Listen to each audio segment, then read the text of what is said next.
சிறு பையனாக இருக்கும்போது எங்கள் சர்ச்சில் ஆல்நைட் ப்ரேயர் நடக்கும். நான் அப்போ எனக்கு லைட்டாக ஞாபகம் இருக்குது. அப்போ 5ஆம் வகுப்பு 6ஆம் வகுப்பு 7ஆம் வகுப்பு 8ஆம் வகுப்பு படிக்கிற அந்த காலகட்டங்கள். அப்போல்லாம் ரட்சிக்கப்படலை. அப்போ முழுர ஜெபத்துக்கு போவோம். நல்ல கவனிங்க, இந்த முழுர ஜெபத்தில் எது வரைக்கும் இருப்போம் அப்படின்னா, முறுக்கு சாப்பிட்டு காப்பி குடிக்கிற வரைக்கும்.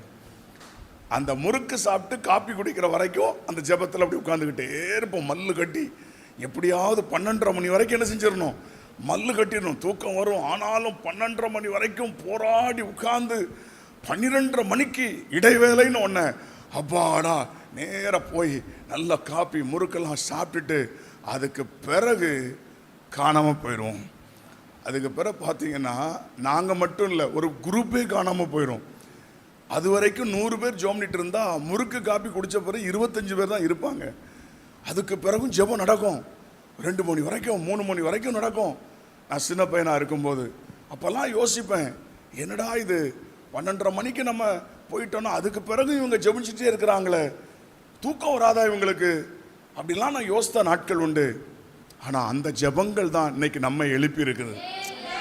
அவங்க ஜெபித்த ஜெபம் தான் இன்னைக்கு ஜெப வீரர்களை எழுப்பி இருக்குது. ஸ்தோத்திரம். நான் இப்பவும் நினைக்கிறேன், அன்றைக்கும் விடிய விடிய விடிய ஜெபித்தவர்கள் உண்டு.